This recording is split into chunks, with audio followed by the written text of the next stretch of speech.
الرحمن الرحيم وإلهكم إله واحد لا إله إلا هو الرحمن الرحيم إن في خلق السماوات والأرض واختلاف الليل والنهار والفلك التي تجري في البحر بما ينفع الناس وما أنزل الله من السماء من ماء فأحيا به الأرض بعد موتها وبث فيها من كل دابة وتصريف الرياح والسحاب المسخر بين السماء والأرض لآيات لقوم يعقلون ومن الناس من يتخذ من دون الله أندادا يحبونهم كحب الله والذين آمنوا أشد حبا لله ولو يرى الذين ظلموا إذ يرون العذاب أن القوة لله جميعا وأن الله شديد العذاب إذ تبرأ الذين اتبعوا من الذين اتبعوا ورأوا العذاب وتقطعت بهم الأسباب وقال الذين اتبعوا لو أن لنا كرة فنتبرأ منهم كما تبرأوا منا كذلك يريهم الله أعمالهم حسرات عليهم وما هم بخارجين من النار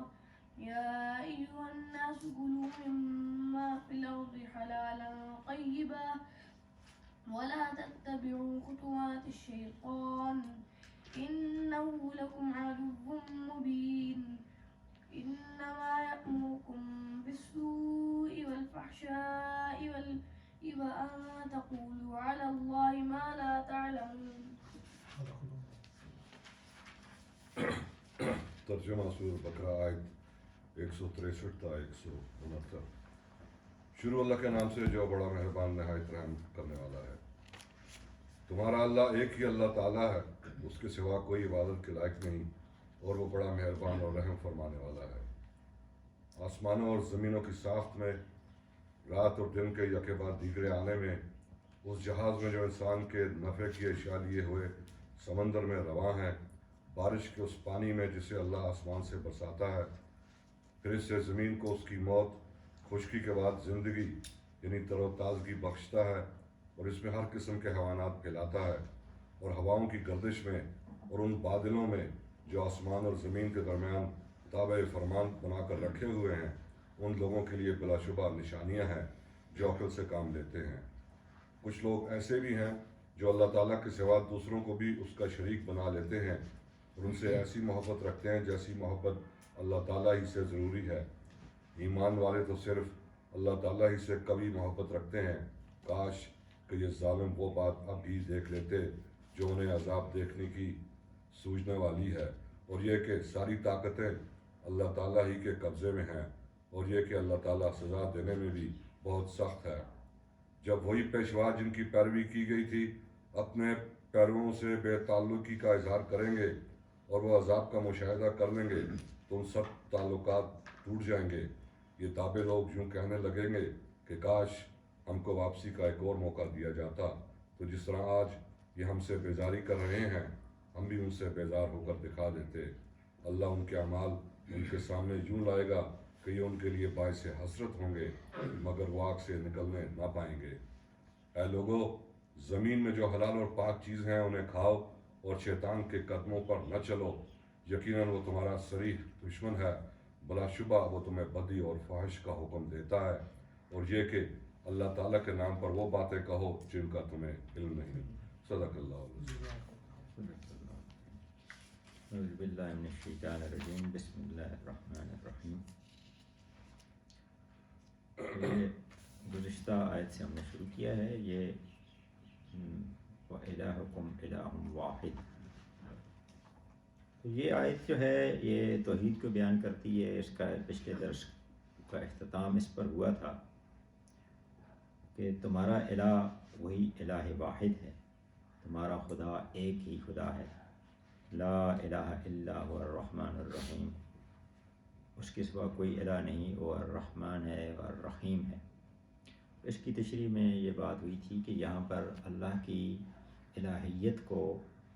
کا اظہار کے لیے رحمان الرحیم کی جو صفت ہے وہ بیان کی گئی. اور اس پہ ہم نے پچھلے ہفتے یہی بات ہوئی تھی کہ یہ جو الرحمن الرحیم کی جو صفت ہے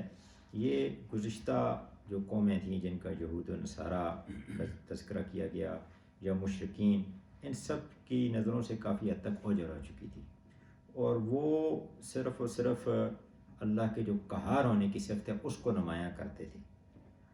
اور یعنی اللہ کے رحمان الرحیم ہونے کی صفت جو ہے وہ ان کی نگاہوں سے اوجھل ہو گئی تھی کافی حد تک. اور جب یہ صفت جو ہے وہ صرف قہار ہونے کی صفت جو ہے وہ ان کی نگاہوں کے اندر جو ہے وہ سما گئی تو اور وہی نمایاں ترین ہو گئی، تو پھر وہ اسی طرح دیکھنے لگے جس طرح دنیا کے قہار بادشاہ ہوتے ہیں کہ کوئی ان کے قریب نہیں جا سکتا، وہ مہربان نہیں ہوتے، وہ نرم دل نہیں ہوتے، وہ اپنی رعایا کے لیے کوئی ان کے دل کے اندر نرم گوشہ نہیں ہوتا، تو ان کے کوئی قریب نہیں جا سکتا. تو قرآن نے جگہ جگہ یہ بیان کرنے کی کوشش کی ہے کہ اللہ تعالیٰ کی رحمت سے مایوس نہ ہو، جب تم مجھے پکارو تو میں پکار کو سنتا ہوں. تو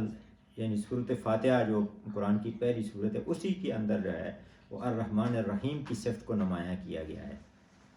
کیونکہ یہ جو اگر یہ صفت جو ہے وہ دب جاتی ہے تو اس کے نتیجے میں صرف قہار ہونے کی صفت کو جو قومیں جو ہیں وہ نمایاں رکھتی ہیں اور اسی کو اہمیت دیتی ہیں، تو پھر وہ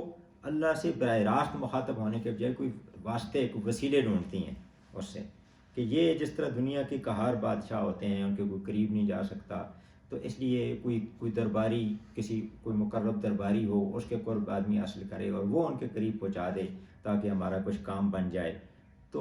شرک کے راستے اس راستے سے آئے ہیں، شرک کی جو راہیں ہیں کہ لوگ پھر اس کی وجہ سے مقرب لوگوں کی تلاش میں رہے اور پھر انہی کے پھر آخر انہوں نے بت بنا لیے اور ان کی پرستش کرنے لگ گئے. تو اس لیے اس صفت کو اللہ کے رحمان الرحیم ہونے کی صفت کو نمایاں کیا گیا کہ اللہ تعالیٰ وہی الہ ہے جو کہ الہ واحد ہے. اب اس میں یہ ہے کہ گزشتہ قوموں کے لیے بھی ہے اور ہمارے لیے بھی ہے کہ اللہ تعالیٰ مہربان ہے، الرحمن ہے، الرحیم ہے، ہمیں براہ راست اس کو پکارنا چاہیے. دوسری یہ بات کہ اس میں اللہ کی توحید بیان کی گئی ہے. پچھلی جو قومیں تھیں انہوں نے بھی اس کے اندر شرک کیا. نبی صلی اللہ علیہ وسلم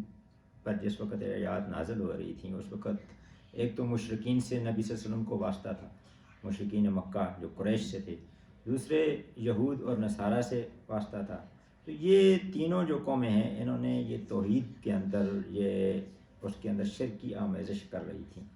تو ہمارے لیے بھی یہی ہے کہ اللہ کے الہ واحد ہونے کی جو تصور ہے اس کو نمایاں کریں اپنی زندگی میں اور اس کے تقاضے پورے کریں. اس کے تقاضے کیا ہیں یہ ذہن میں رہنا چاہیے، کیونکہ یہ پہلے بھی ایک دفعہ تذکرہ ہوا کہ جو سید مودودی نے کتاب لکھی قرآن کی 4 بنیادی اصطلاحیں، اس میں انہوں نے 4 اصطلاحیں، ایک الہ، رب، دین اور عبادت، یہ 4 اصطلاحوں کو نمایاں کیا. اور اس میں وہ لکھتے ہیں کہ یہ 4 اصطلاحیں میں نے لکھی ہیں اس لیے کہ ان کا تصور جو ہے وہ کافی حد تک جو ہمارے معاشرے کے اندر وہ جو حقیقی تصور ہے وہ مٹ چکا ہے، اور اس وجہ سے لوگ جو ہے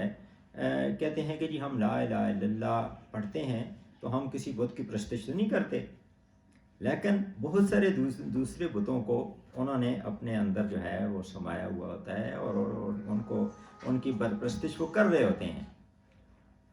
اسی طرح وہ کہتے ہیں کہ جی ہم بندگی کرتے ہیں، اللہ کی بندگی کرتے ہیں، اللہ کی نماز ہم پڑھتے ہیں، لیکن بہت سارے اکثر معاملات کے اندر وہ اللہ کی بندگی نہیں کر رہے ہوتے، اور وہ اس کا ان چیزوں کا مفہوم نہ سمجھنے کی وجہ سے وہ ان کا محدود مفہوم لیتے ہیں اور اس کا جو حقیقی جو عملی تقاضے ہیں وہ پورے نہیں کر پاتے. تو اس لیے اس چیز کو سمجھنا چاہیے کہ اللہ تعالیٰ کے بارے میں فرمایا گیا وہ الہکم الہ واحد، اور تمہارا الہ وہ الہ واحد ہے. اس کا مطلب یہ ہے کہ زندگی کے ہر معاملے میں اور زندگی کے ہر لمحے میں اسی کی بندگی ہونی چاہیے. معاملہ یہ ہے کہ ہم اس کی بندگی کو محدود کر دیتے ہیں، کچھ معاملات میں بندگی کرتے ہیں اور کچھ معاملات میں نہیں کرتے، اور اس وجہ سے بندگی کا تصور جو ہے وہ محدود ہو گیا اور اسی سے سارا فساد جو ہے پیدا ہوا. ایک کتاب میں نے قرآن کلاس کے اور میں لنک اس کا شیئر کیا، سلامتی کا راستہ. یہ سید مودودی نے لکھی. اس کا بنیادی موضوع یہی توحید ہے، وہ الہکم الہ واحد، یہ موضوع ہے اس کا. اور اس کا وہ آغاز کرتے ہیں اور کہتے ہیں کہ یہ بتائیں کہ اگر کوئی آدمی آپ کو کہے کہ یہ سب کچھ خود بخود بن گیا ہے تو کیا آپ اس کا یقین کریں گے؟ تو ظاہر نہیں کریں گے، کوئی بنانے والا ہے اس کا. تو وہ پھر ایک مثال دیتے ہیں کہ جس طرح انسان ہے، کہتے ہیں انسان کے اگر اس کے انالیسس کریں اس کے جسم کا تو اس کے اندر کوئی لوہا ہے، کوئی مختلف معدنیات ہیں، وہ ساری اگر اسی مقدار میں ملا دی جائیں جیسے کہ انسان کے جسم میں ہیں تو پھر بھی انسان نہیں بن سکتا. یہ اللہ ہی ہے جو ان سے انسان بناتا ہے. تو ایک تو پہلا وہ اس پہ کر رہے ہیں کہ آپ کوئی بھی عقل اور فہم رکھنے والا فرد جو ہے اس کائنات پر جب غور کرے گا تو وہ اس نتیجے پر پہنچے گا کہ کوئی ایک ہستی موجود ہے. آئنسٹائن بڑا مشہور سائنسدان تھا، وہ اس نے کہا کہ جی ایک جگہ وہ لکھتا ہے the world as I see it, اس کا ایک ایسے ہے. تو اس میں وہ تو کہتا ہے کہ I am aware of a hidden force in the universe, in that sense I am deeply religious man. تو مطلب ہے کہ وہ جب اس نے کائنات پر غور کیا تو اس نے کہا کہ یہ کوئی ہڈن فورس کوئی ہے پیچھے موجود ہے. تو ایک تو وہ سلامتی کا راستہ جو کتاب ہے تو اس میں پہلے یہ اس پر بحث کی گئی ہے، سید مودودی نے بحث کی کہ کوئی اس ساری کائنات کا کوئی الہ ہے، انسان اگر عقل سے کام لے گا. پھر دوسرا وہ اس کے اندر دوسرا حصہ وہ لیتے ہیں، وہ کہتے ہیں کہ پھر اگر الہ ہے تو پھر ہمیں اس چیز پر غور کرنا چاہیے کہ کیا کوئی الہ ایک سے زیادہ ہو سکتے ہیں. تو ہمیں اگر جو آدمی عقل سے کام لے گا تو اس کو یہ اس نتیجے پر پہنچے گا کہ الہ ایک سے زیادہ نہیں ہو سکتے. اس کی وہ مثال ایک دیتے ہیں کہ ایک جو بیج ہم بوتے ہیں تو وہ بیج جو پودے کی صورت اختیار کرتا ہے اور اس سے پھل یا اس سے کوئی غلہ ہمیں ملتا ہے تو اس میں جو ہے کتنی قوتیں جو ہے وہ کام کر رہی ہوتی ہیں. زمین اس کو اپنے نمکیات دیتی ہے، پانی اس کو نمکیات کو اس تک پہنچنے میں مدد دیتا ہے، پھر ہوائیں جو ہیں اس کو غذا بنانے میں مدد دیتی ہیں، پھر بہت دور جو ہے ہزاروں میل دور جو ہے وہ سورج ہے وہ اس کو اپنی روشنی دیتا ہے، تو تب وہ جو ہے فوٹوسینتھسس کا عمل ہوتا ہے اس کے پتوں کے ذریعے اور کوئی غذا بنتی ہے. تو وہ کوئی بھی فرد جو ہے اس پہ غور کرے گا تو وہ اس نتیجے پر پہنچے گا کہ یہ مختلف خدا نہیں ہے بلکہ یہ ایک ہی خدا ہے. تو یہ مجھے یاد یہ آ رہا ہے کہ یوسف علیہ السلام کے پاس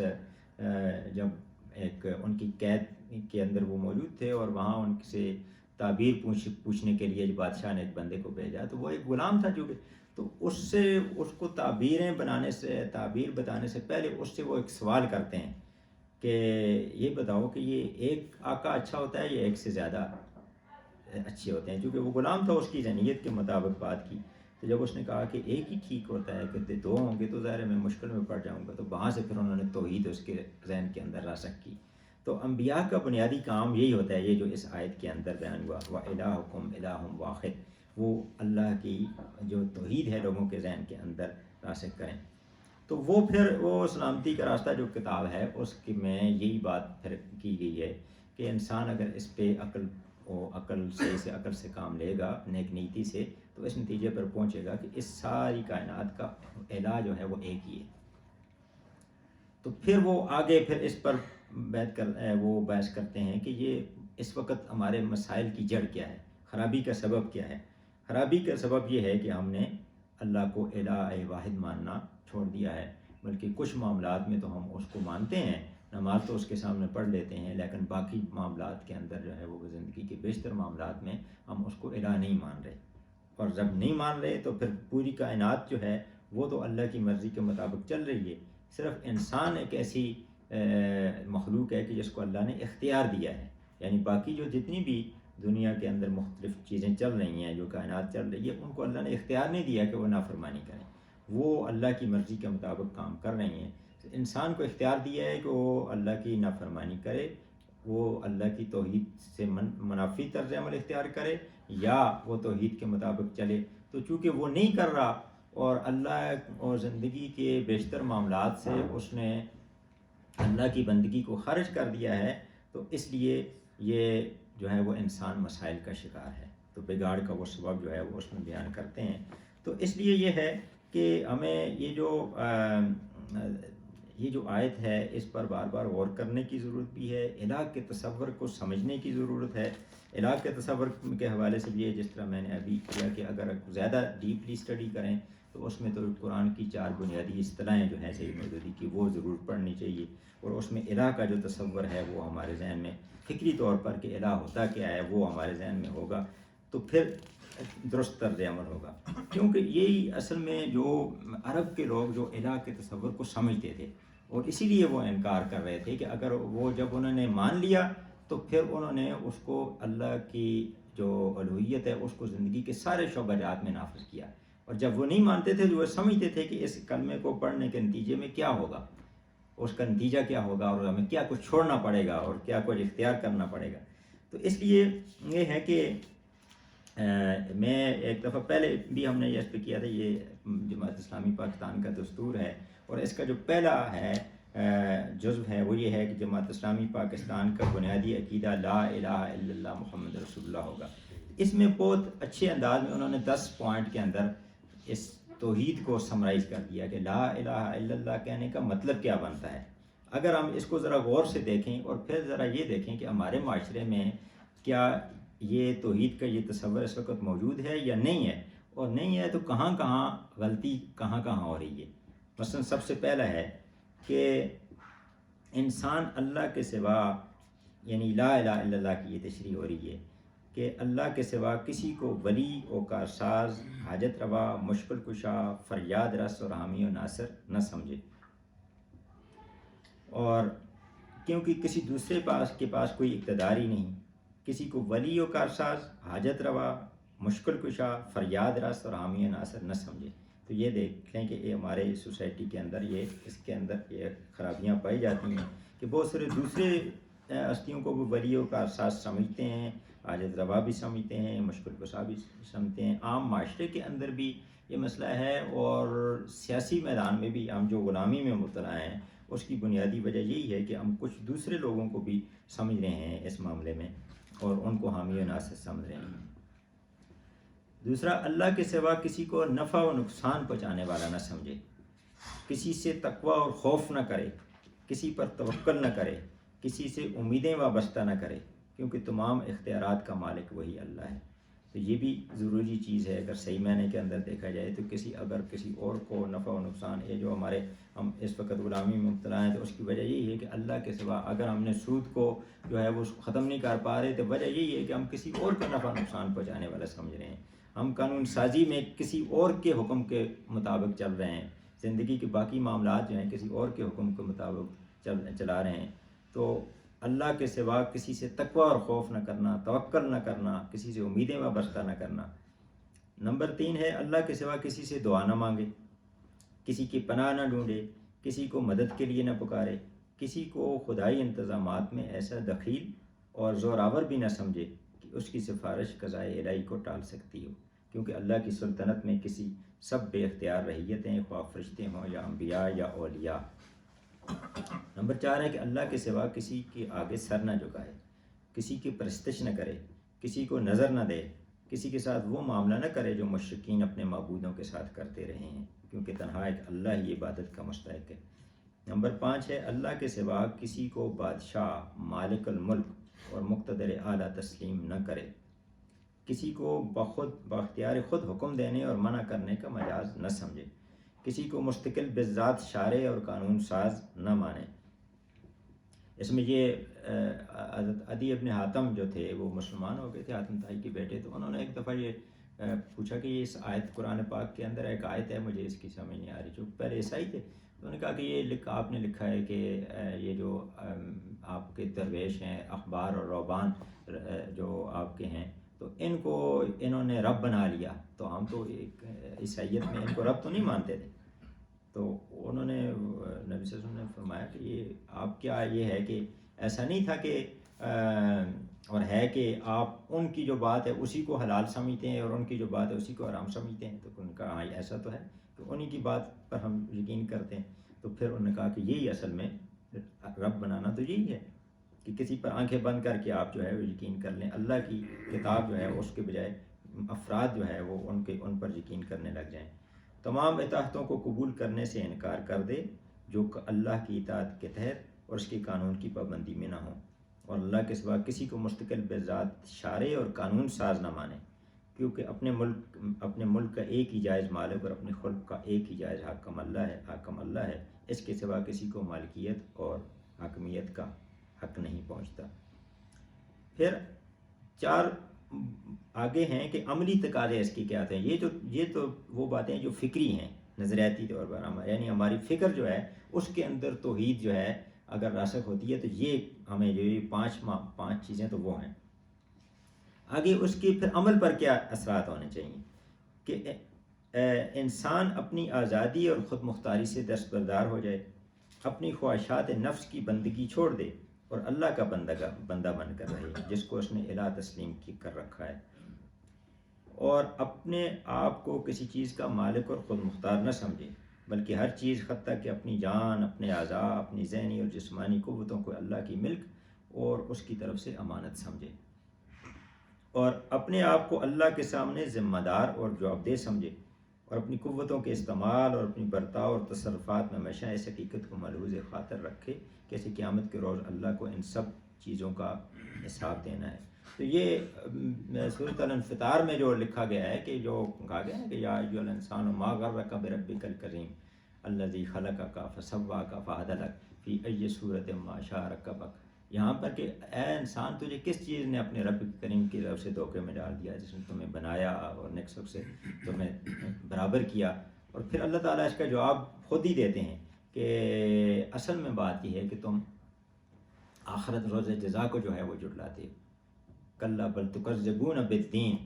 اصل مسئلہ یہ ہے کہ تم روز جزا کو جھٹلا رہے ہو، تو اس کی وجہ سے تم اپنے خالق کی نافرمانی کر رہے ہو. یا ایھا الانسان ما غرک بربک الکریم. رب کریم کی طرف سے تمہیں کس چیز نے دھوکے میں ڈال دیا؟ اصل چیز یہ ہے کہ تمہارا جو آخرت کا تصور ہے کہ اس کے سامنے تم نے حاضر ہونا ہے اور اس کا جواب دینا ہے، تو اس کو وہ تصور تمہارے اندر جو ہے وہ مسخ ہو چکا ہے. اور آگے یہ اسی کے اندر یہ فرمایا گیا کہ تمہارے اوپر کرامن کاتبین ہیں جو لکھ رہے ہیں. اور یہ ساری جو آیت صورت ہے وہ پوری کی پوری یہی واضح کرتی ہے، پھر آخرت کے تصور کو واضح کرتی ہے. اور اپنی پسند کا معیار اللہ کی پسند کو اور اپنی ناپسندیدگی کا معیار اللہ کی ناپسندیدگی کو بنائے. اور نمبر 10 پر ہے کہ اب اللہ کی رضا اور اس کے قرب کو اپنی تمام صحیح و جہد کا مقصود اور اپنی پوری زندگی کا محور ٹھہرائے، اور اپنے لیے اخلاق میں، برتاؤ میں، معاشرت اور تمدن میں، معیشت اور سیاست میں، غرض زندگی کے ہر معاملے میں صرف اللہ کی ہدایت کو ہدایت تسلیم کرے اور اس طریقے اور ضابطے کو رد کر دے جو اللہ کی شریعت کے خلاف ہو. تو یہ بہت یہ جامع قسم کا یہ لکھا گیا ہے کہ جماعت اسلامی پاکستان کا عقیدہ جو بیان کیا گیا کہ لا الہ الا اللہ محمد رسول اللہ ہوگا، تو اس میں یہ صرف لا الہ الا اللہ کی تشریح کی گئی. اور اسی وجہ سے پھر جماعت اسلامی کا جو رکن بنتا ہے تو وہ پہلے کہتا ہے کہ میں نے اس عقیدے کو اس تشریح کے مطابق سمجھ لیا ہے، اور دوبارہ پھر وہ کلمہ پڑھتا ہے اب میں شہادت دیتا ہوں کہ اللہ کے سوا کوئی الہ نہیں، یعنی اس کو سمجھ کر پھر وہ شہادت دیتا ہے. تو یہ جو ہے اس حوالے سے یہ ہمارے ذہن میں کہ وَإِلَٰهُكُمْ إِلَٰهٌ واحد، اور تمہارا الہ واحد ہے، لا الہ الا هو الرحمن الرحیم، اور اس کے سوا کوئی الہ نہیں، اور وہ الرحمن الرحیم ہے. تو اس تک پہنچنے کے لیے تمہیں کسی اور واسطے کی ضرورت نہیں ہے. وہ مہربان ہے، رحیم ہے، اور اس کی رحمت مسلسل بھی ہے اور انتہا پر بھی ہے. الرحمن الرحیم یعنی ان دونوں کے اندر فرق یہ پایا جاتا ہے کہ ایک جو ہے رحمت کے تسلسل کو واضح کرتا ہے، دوسرا رحمت کی انتہا کو واضح کرتا ہے. تو اس کی رحمت جو ہے انتہا پر بھی ہے اور مسلسل بھی ہے، تو اس لیے اسی سے ہمیں رجوع کرنا چاہیے. اگلی جو آیت ہے یہ اس طرح کی آیات بہت ساری قرآن کے اندر اور بھی آئی ہیں، اور ہم یہ کوشش کرتے ہیں کہ کچھ نہ کچھ وہ مزید آیات بھی پڑھ لیں. بے شک یہ ہے کہ اگر ہمارا وقت ختم ہو جاتا ہے تو اگلی آیتیں ہم بعد میں کر لیں گے، لیکن یہ کہ اس طرح کی آیات یہ ہیں کہ جو فطرت کے اندر، جو نیچر کے اندر جو نشانیاں پائی جاتی ہیں اور جو انسان کو ہدایت کی طرف لے کے جا سکتی ہیں، ان کا تذکرہ کیا گیا ہے۔ سورۃ الشمس ہے، سورۃ اللیل ہے، وہ ہم پڑھ چکے ہیں، ان کے اندر بھی اسی طرح ہے کہ قسمیں اٹھائی گئی ہیں، سورج کی، دن کی، رات کی، زمین کی، آسمان کی۔ تو وہاں پر خرم مراد صاحب وہاں لکھتے ہیں کہ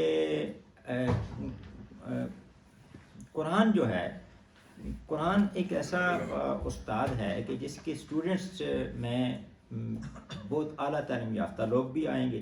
اور بالکل ان پڑھ لوگ بھی ہوں گے، اور شہروں میں بسنے والے لوگ بھی ہیں، جنگلوں میں رہنے والے اور دیہاتوں میں رہنے والے لوگ بھی ہیں۔ تو اس لیے قرآن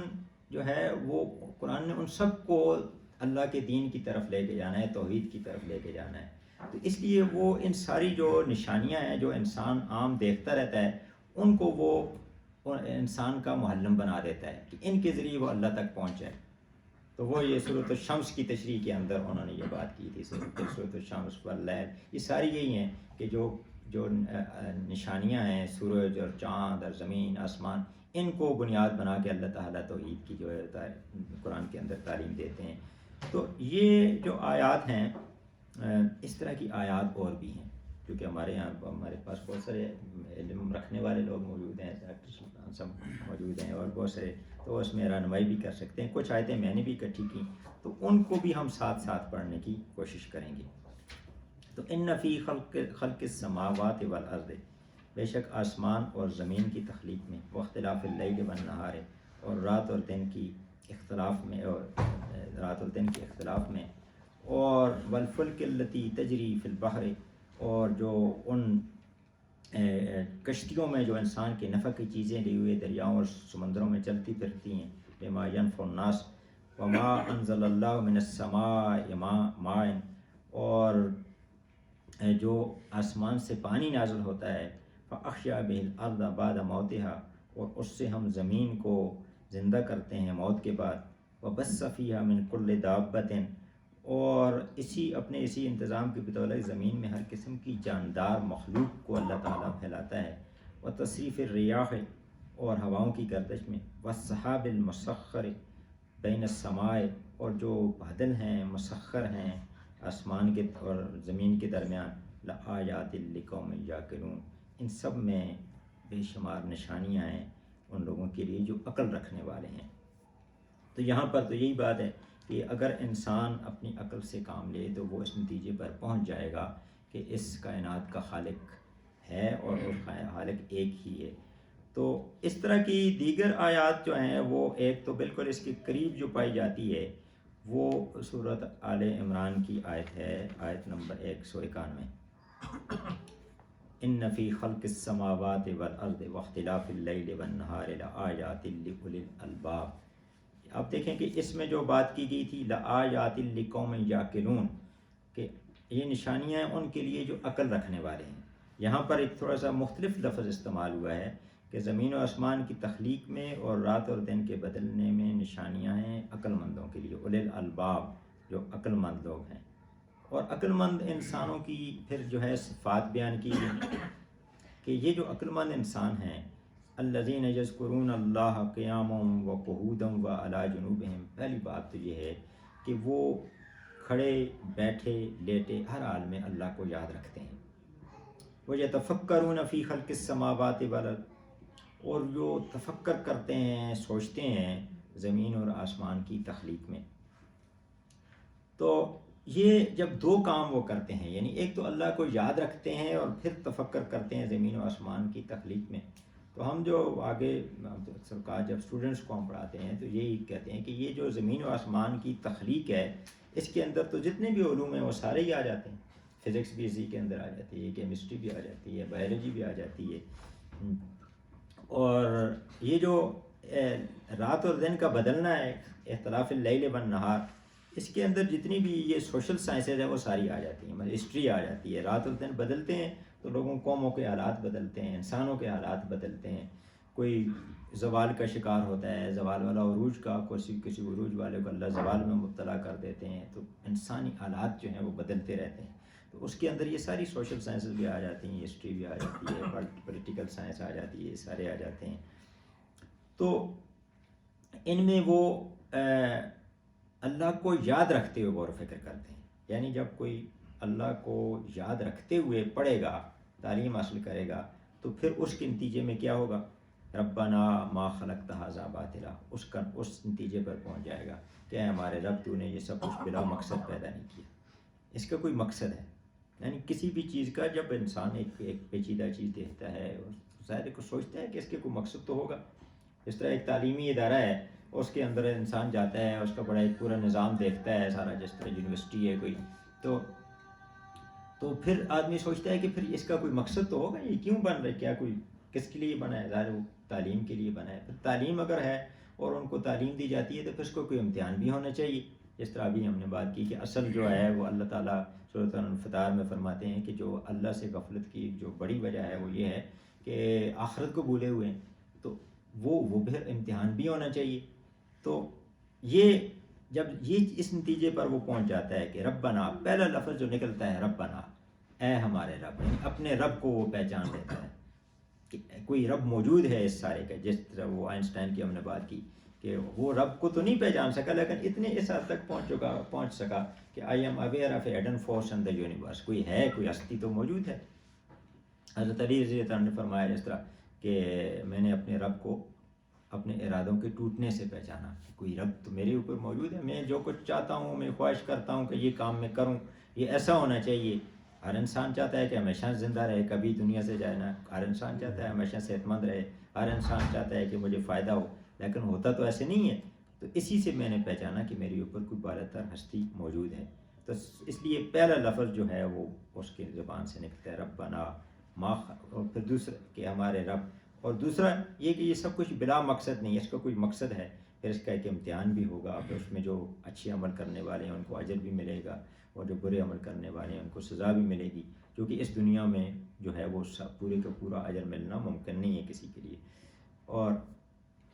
ما خلقت ھذا باطلا سبحانک فقنا عذاب النار، تو پاک ہے اس سے کہ تو کوئی عبث کام کرے.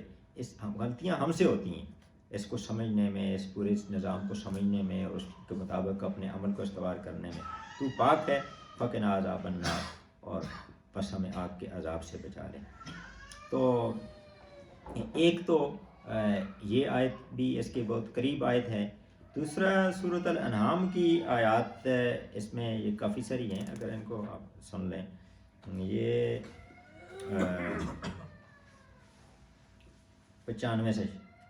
سورۃ الانعام سورۃ نمبر 6 اور ورس نمبر 95 سے شروع ہوتی ہے.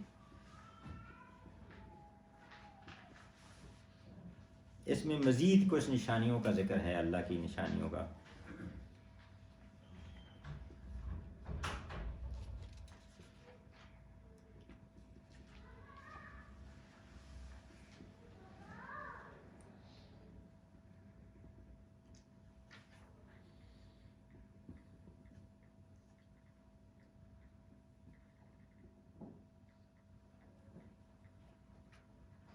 ورس نمبر 95 ان اللہ فالق الحب والنوا.